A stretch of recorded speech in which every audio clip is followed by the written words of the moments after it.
کہاں ذکر ہوتا ہے حضرت عثمان غنی کا؟ بہت کم آپ کا ذکر کیا جاتا ہے. اتنے بڑے صحابی رسول، اتنے بڑے صحابی رسول کہ اسلام مقروض ہے آج بھی آپ کی قربانیوں کا، اور ذکر کتنا ہوتا ہے. اور ہم سنی لوگ بھی نا بس دوسروں کے چکر میں جا کے پڑھ. عقیدہ اپنا مضبوط رکھو. سنو، رسول اللہ کی برگاہ کے اندر ایک جنازہ لایا گیا، اور صحابہ کا اس وقت لوگوں کا یہ معمول تھا کہ سرکار جس کی نماز جنازہ پڑھائیں گے اللہ اس کی بخشش فرما دے گا. توجہ رکھنی، اللہ کے نبی کی برگاہ کے اندر جنازہ رکھا، حضور نے فرمایا جنازہ اٹھاؤ لے جاؤ. صحابہ حیران، یا رسول اللہ آپ نے کبھی کوئی جنازہ تر نہیں کیا، آپ جنازے کی امامت سے انکار کر رہے. میرے مصطفیٰ نے فرمایا اٹھاؤ جنازہ اس کا لے جاؤ. تو جو جوان بیٹھے میں اس سے مخاطب ہوں. یا رسول اللہ کیوں؟ اللہ کے نبی نے فرمایا اس لیے کہ یہ میرے عثمان سے بغض رکھتا تھا. کیا کرتا تھا؟ میرے عثمان سے بغض رکھتا تھا. اسے کائنات کا رب بھی ناپسند فرما رہا ہے، میں مصطفیٰ بھی اسے پسند نہیں کرتا.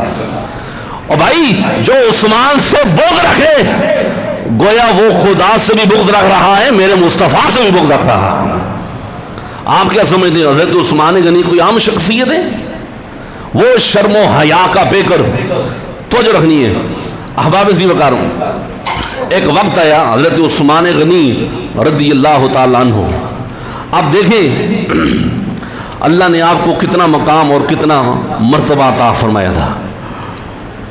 ام المومنین سیدہ عائشہ صدیقہ رضی اللہ تعالیٰ عنہ آپ فرماتی ہیں کہ ایک دن حضرت عثمان غنی رسول کریم صلی اللہ علیہ وآلہ وسلم کی چوکھٹ پہ حاضر ہوئے.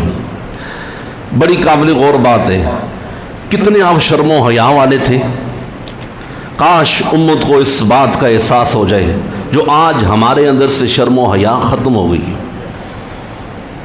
اذا فاتق الحیاء فافعل ما شئت. جب بندے کے اندر سے حیا ختم ہو جائے نا پھر وہ جو چاہے جو مرضی کرے. آج ہماری بازاروں کی حالت دیکھ لیں، ہمارے گھروں کا ماحول دیکھ لیں آپ. حضرت عثمان غنی اتنے حیا والے تھے، روایات میں آتا ہے کہ آپ جب غسل خانے میں غسل کرتے تھے پھر بھی آپ تہمت پہن کر غسل فرمایا کرتے تھے. کیا؟ تہمت پہن کر آپ غسل کرتے تھے. اور یاد رکھو فرمایا اتنے آپ کی کمر سیدھی نہیں ہوتی، آپ جھک کے غسل فرمایا کرتے تھے. اور جب سے رسول اللہ کے ہاتھ میں آپ نے ہاتھ دیا ہے، بیعت فرمائی ہے، حضرت عثمان غنی فرماتے لوگوں اللہ کی قسم بس وہ دن ہے اور یہ دن ہے میں نے اپنے ہاتھ سے کبھی بھی شرمگاہ کو چھوا بھی نہیں ہے. اتنے حیا والے رسول اللہ کے بارے میں آتا ہے کہ حضور ایک جو کنواری بچی ہوتی ہے نا، کنواری لڑکی پردہ نشین، کنواری لڑکی پردہ نشین سے بھی زیادہ رسول اللہ باحیا تھے، حیا کرنے والے تھے. میں آپ کو بتاؤں اپنی ماں بہنوں اور بیٹیوں کو بتاؤ نا یہ بات، کہاں ہم مغرب کے پیچھے دوڑ رہے ہیں، کہاں ہمارا رول ماڈل کوئی اداکار بن رہا ہے، کوئی کیا بن رہا ہے. حضرت ام سلاد صحابی رسول ہے، سکا بیٹا شہید ہو گیا، جوان بیٹا شہید ہو گیا.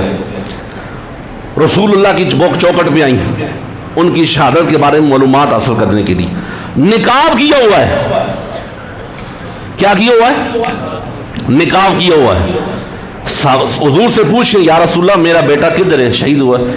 مجلس میں کوئی بندہ بولا حیرت ہے بیٹا شہید ہوا ہے تو اس نے نقاب کیا ہوا ہے. لوگ تانے سے کیا بیٹا شہید ہوا ہے، جنازہ پڑا ہے اور اس نے نقاب کیا ہوا ہے. تو جو قابل غور جملہ ہے میرے نبی کے غلاموں، خدا کی قسم اسے اپنے دل کی تختی پہ لکھ کے لے جاؤ. حضرت ام خلاد فرمانے لگی تو جو آپ نے فرمایا میں نے اپنا بیٹا کھویا ہے، میں نے اپنی حیا نہیں کھوئی ہے. میرا بیٹا مرا ہے، میری حیا نہیں مری ہے.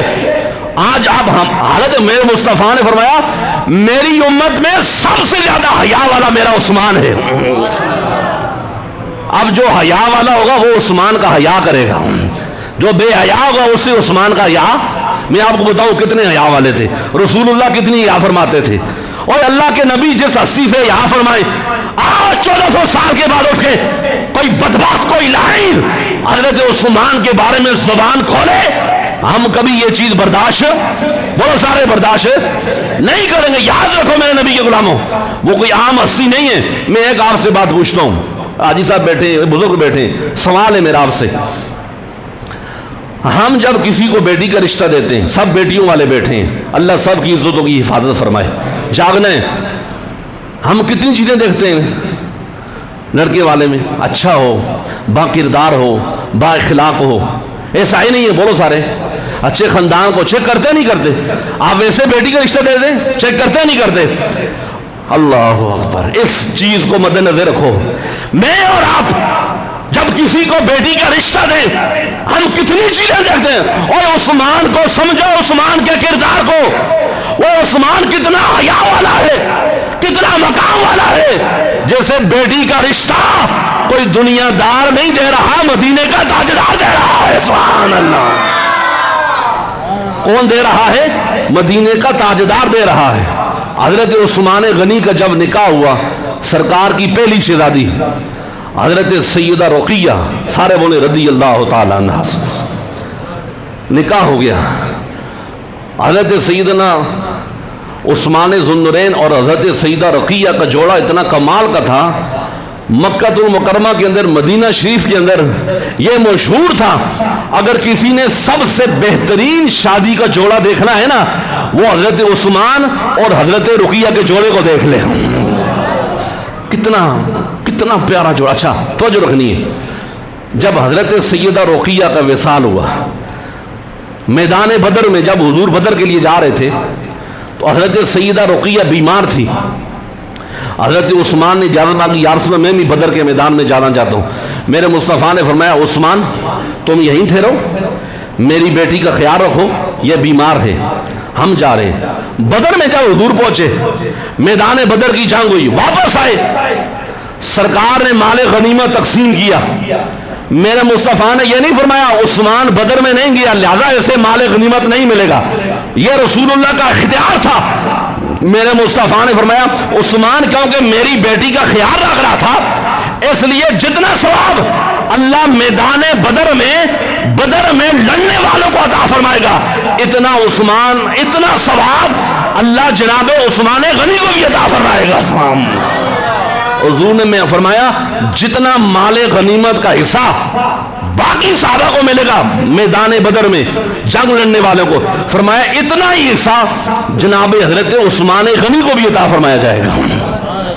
اچھا سیدہ رقیہ کا وصال ہوا, حضرت عثمان غنی مغموم, پریشان, چہرے پہ پریشانی کے ساتھ آنکھوں سے آنسو جاری ہیں. رسول اللہ کی چوکھٹ پہ آئے, میرے مصطفیٰ نے فرمایا ماں یوب کی کا, میرے عثمان کیوں رو رہا ہے, رونے کی وجہ کیا ہے؟ دیکھو رسول اللہ کو بھروسہ, کہا حضور دمادی کا رشتہ تھا, میں آپ کا دماد تھا, آج وہ رشتہ ختم ہو گیا ہے, سیدہ رقیہ کا وصال ہو گیا ہے. میرے مصطفیٰ نے فرمایا عثمان پریشان نہ ہو, یہ جبریل آ رہا ہے, یہ جبریل آ گیا, تو رو رہا ہے, جبریل آ گیا ہے, یہ جبریل کھڑا ہے اور مجھے آ کے یہ حکم دے رہا ہے, یا رسول اللہ بولو نہ بولو آپ کی مرضی, حضرت عثمان غنی پہ بولو, آپ سے رسول اللہ راضی ہوں گے. میرے مصطفیٰ نے فرمایا یہ جبریل آیا ہے, اور جبریل نے آ کے مجھے حکم دیا, یا رسول اللہ حکم دے رہا ہے, عثمان کیا ہوا, رقیہ کا وصال ہو گیا ہے. اللہ نے حکم دیا یا رسول اللہ آپ رقیہ کی بہن ام کلثوم کا نکاح بھی عثمان سے فرما دیجیے. سبحان اللہ. دوسری بیٹی جب حضرت ام کلثوم کا وصال ہوا, توجہ, حضرت عثمان غنی پھر رو رہے ہیں. میرے مصطفیٰ نے فرمایا صحابہ اللہ کی قسم اٹھا کے کہتا ہوں, بس اللہ کی قسم, ایک روایت میں آتا ہے 40 بیٹیاں, ایک روایت میں آتا ہے 100 بیٹیاں, اللہ کی قسم. اور دیکھو رسول اللہ کو حضرت عثمان پہ کتنا بھروسہ تھا, فرمایا صحابہ اللہ کی قسم بس اگر اللہ مجھے 100 بیٹیاں بھی عطا فرماتا نا, میں وہ بھی ایک ایک کر کے حضرت عثمان کے نکاح میں دے دیتا. ہائے ہائے, کس کے نکاح میں دے دیتا حضرت. اب دیکھو کتنے حیا والے تھے حضرت عثمان. یہ تو آگے چل کے میں آپ کو بتاؤں گا نا, آپ کو مولا علی کا ہاتھ تو یاد ہے, سرکار نے فرمایا علی کا ہاتھ بلند کیا, لوگ کہتے مولا علی کا آپ کو ہاتھ یاد ہے, حضور نے فضا میں بلند کیا, بابا ہم مانتے ہیں ہاں علی کا ہاتھ بلند کیا ہے. لیکن آپ کو عثمان کا ہاتھ یاد نہیں ہے؟ حضور نے فرمایا میرا یہ جو ہاتھ ہے ہذہ ید عثمان، میرا ہاتھ میرے عثمان کا ہاتھ ہے۔ پڑھو بیت رضوان آپ کو پتہ چلے۔ ادھر علی کا ہاتھ حضور نے بلند کیا ہے، یہاں سرکار فرما رہے ہیں عثمان کا یہ جو میرا ہاتھ ہے، میرا ہاتھ میرے عثمان کا ہاتھ ہے۔ اور اللہ فرما رہے یا رسول اللہ، اللہ فرما رہے دیکھیں اوپر عثمان کا ہاتھ، اوپر اللہ فرما رہے ید اللہ فوق ایدیہم، ان ہاتھوں کے اوپر اللہ کا ہاتھ۔ ایک ذرا بیعت رضوان کی تفسیر پڑھو، بیعت اللہ کی ہے، بیعت عثمان غنی کیوں؟ آپ کیا سمجھتے ہیں کوئی عام لوگ ہیں؟ یہ کوئی معمولی لوگ ہیں؟ رسول اللہ کے غلام، یہ رسول اللہ کے خلفاء جن کو رسول اللہ کی صحبت کے لیے اللہ نے چنا ہے۔ میں اور آپ کو ہوتے ہیں 1400 سال کے بعد انگلی اٹھانے والے۔ کوئی کہتا ہے جی احد کے میدان سے بھاگ گئے تھے معاذ اللہ، کوئی کہتا ہے جی آپ نے اقربا پروی کا بہت زیادہ آپ نے اپنی خلافت میں لوگوں کو نوازا ہے۔ میں نے کہا شرم کر، کوئی حیا کرو، آپ کوئی عام ہستی کے بارے میں گفتگو نہیں کر رہے، رسول اللہ کا داماد ہے عثمان۔ تو کیا سمجھتے کوئی چھوٹی معمولی بات ہے؟ میں آپ کو بتاؤں عثمان غنی سے کتنا حیا کرنا ہے، توجہ رکھنی ہے۔ آخری بات، اللہ کرے آپ اس بات کو سمجھیں کہ عثمان غنی کتنے حیا والے تھے۔ حضرت ام المومنین سیدہ عائشہ صدیقہ، صدیق باپ کی صدیقہ بیٹی، ایک بندہ کہنے لگا عائشہ تمہاری ماں ہے کیا؟ جب بیان کرنے کے لیے تو ایک بندے نے کہا جی عائشہ تمہاری ماں ہے، ہماری ماں نہیں ہے۔ میں نے کہا ہاں بابا عائشہ ہماری ماں ہے، عائشہ ہماری ماں ہے، بولو عائشہ۔ میں نے کہا اس لیے قرآن کہتا ہے عائشہ مومنوں کی ماں ہے، کافروں کی ماں نہیں ہے۔ ہمیں تو قرآن نے کہا ہے عائشہ مومنوں کی ماں ہے۔ عائشہ کس کی ماں ہے؟ مومنوں کی ماں، ام المومنین۔ اور تیری اور میری ماں کون ہے؟ ہمیں خاندان نے بتایا ہے عائشہ مومنوں کی ماں ہے۔ یہ خاندان نے نہیں بتایا، اللہ کے قرآن نے بتایا ہے۔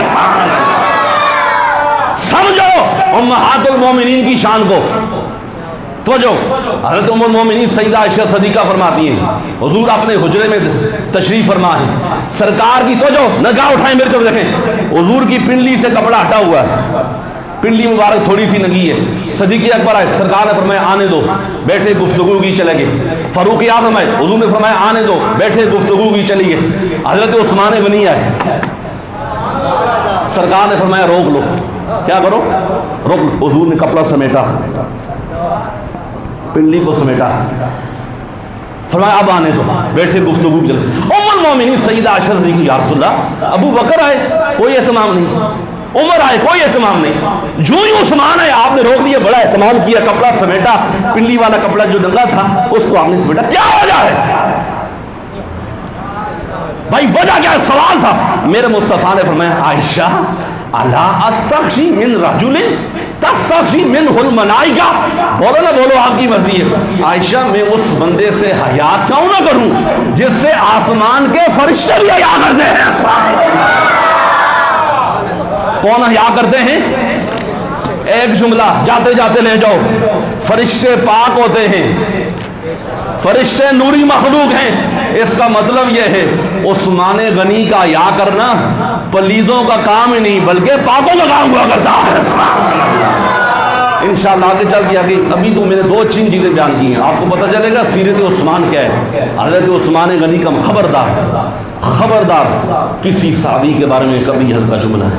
میرے مصطفیٰ نے فرمایا اذا رأیتم الذین یسبون اصحابی فقولوا لعنۃ اللہ علی شرکم، جب تم دیکھو کوئی بندہ میرے صحابہ کو برا بلا کہہ رہا ہے، گالی دے رہا ہے، فرمایا تم پکار کر کہو تمہارے شر کے اوپر اللہ کی لعنت ہو۔ تمہیں پتہ نہیں ہے صحابی کون ہے؟ نمازی تو آج بھی ہے، حاجی تو آج بھی ہے، کیا کوئی صحابی ہے؟ ذرا بولو تارے، ماننا پڑے گا صحابی اعمال سے نہیں بندہ دیدار مصطفیٰ سے بندہ ہے۔